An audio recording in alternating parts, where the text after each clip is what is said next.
Mengapa nama Muhammad tidak ada di dalam Alkitab? Sebab memang dalam Alkitab tidak pernah menubuatkan akan datangnya seorang nabi yang bernama Muhammad. Nah, kemudian kita besarin lagi, keluarlah Cemdah ya. Di referensinya kita klik lagi 673B. Nah, muncul di sini kita temukan nama Muhammad. Hamidah means price and the name Muhammad comes from root.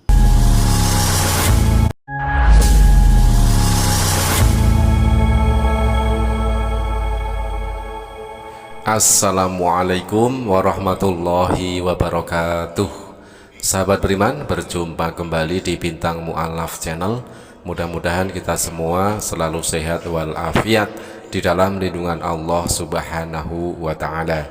Sahabat, banyak dari umat Kristen ya, yang jelas-jelas memang umat Kristen itu tidak mengakui nubuat Nabi Muhammad di dalam Bible mereka.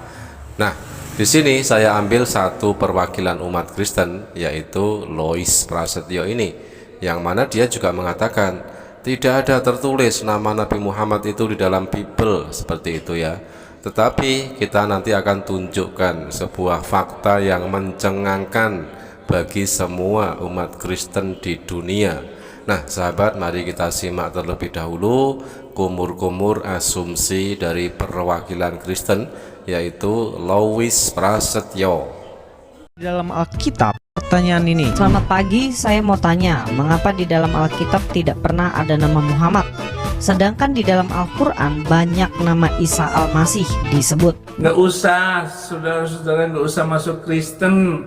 Di Kristen aja banyak penipu. Mengapa nama Muhammad tidak ada di dalam Alkitab? Sebab memang dalam Alkitab tidak pernah menubuatkan akan datangnya seorang nabi yang bernama Muhammad. Semua nubuatan dalam perjanjian lama mengarah hanya kepada satu pribadi, yaitu Yesus Kristus, Mesias Sang Juru Selamat. Saran saya khususnya kepada Lois Prasetyo dan umumnya kepada semua umat Kristen ya, belajar dulu, carilah kebenaran, cari tahu apakah memang ada nubuat Nabi Muhammad di dalam Bible.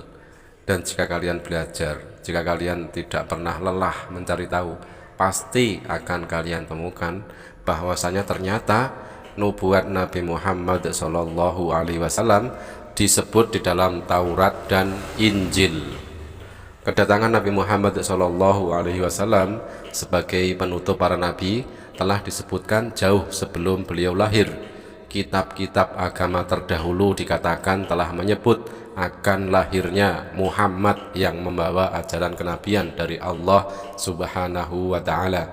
Kitab-kitab yang dimaksud adalah kitab yang pengikutnya dinyatakan Allah di dalam Al-Quran sebagai ahli kitab atau disebut kitab kaum Yahudi dan Nasrani. Nabi Muhammad SAW juga telah disebut dalam kitab agama Persia dan Hindu.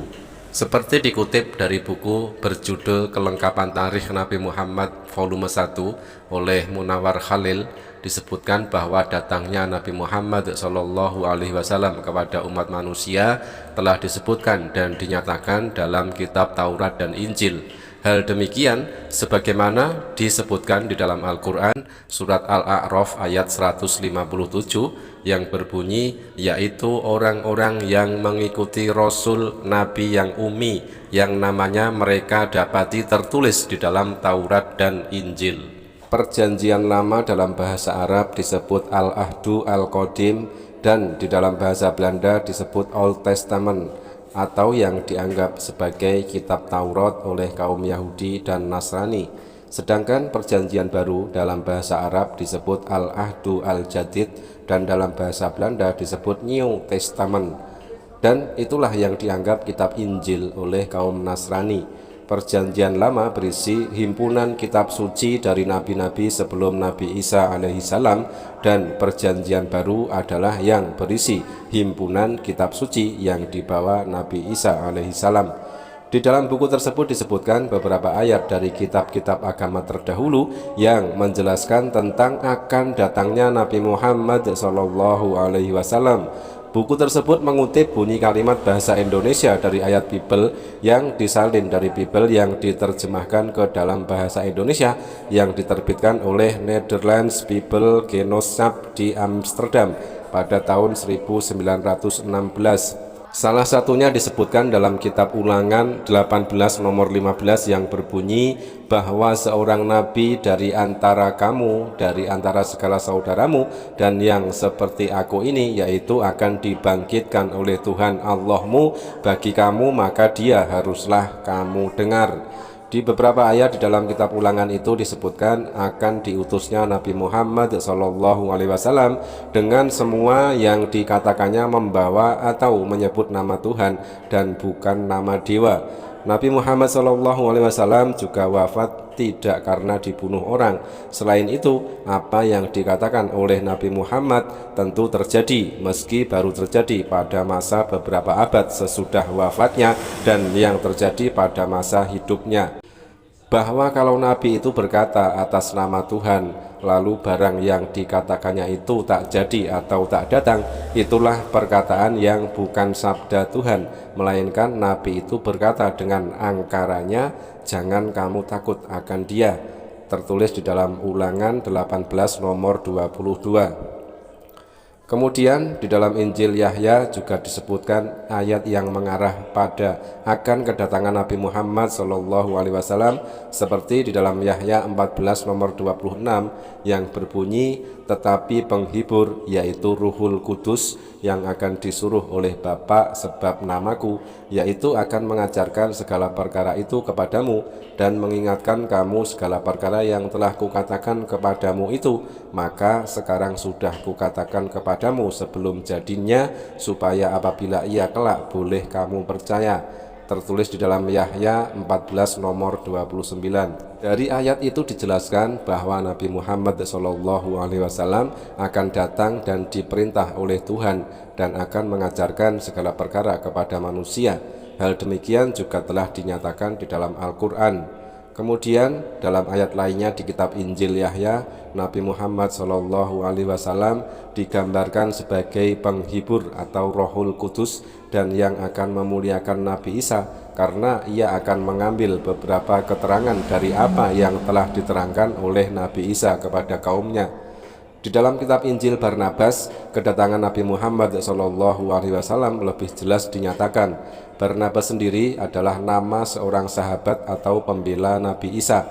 Karenanya Injil Barnabas ditulisnya sendiri dan wasiat yang didengarnya dari Nabi Isa alaihissalam. Di dalam kitab itu memberitakan kedatangan Nabi Muhammad SAW, bahkan dijelaskan pula tentang peristiwa disalibnya Nabi Isa. Bukanlah Nabi Isa yang disalib, melainkan Yahuda. Injil Barnabas termasuk Injil yang kuno yang tertulis pada abad pertama Masehi. Dalam ayat di kitab Injil Barnabas misalnya disebutkan bahwa Nabi Isa alaihissalam memberitahu para hawari atau penolong bahwa beliau akan berpaling meninggalkan alam. Saat itu Isa berkata agar hati mereka tidak bergoncang dan tidak takut, sebab Isa bukanlah yang menjadikan mereka, tetapi Allah yang menjadikan dan memelihara mereka. Adapun tentang ketentuan tugasku, sesungguhnya aku datang untuk menyediakan jalan bagi Rasulullah yang akan datang dengan membawa tugas kelepasan alam ini. Tertulis di dalam Barnabas 72 nomor 10. Sekarang kita tutorial cara mencari nama Muhammad di Bible. Saudara cari di Google Hagai 2 ayat 7 ya. Seperti ini ayatnya, baca sendiri ya. Kemudian kita klik Alkitab Sabda, website bikinan orang Kristen ya. Nah di sini Hagai 2:7 ini ada ayatnya dalam beberapa versi ya. Kita besarin. Nah klik di barang yang indah-indah ini 02532, klik ya angka ini. Nah kemudian kita besarin lagi, keluarlah Cemdah ya. Di referensinya kita klik lagi 673B. Nah, muncul di sini kita temukan nama Muhammad. Hamidah means price and the name Muhammad comes from rule. Oke, teman-teman.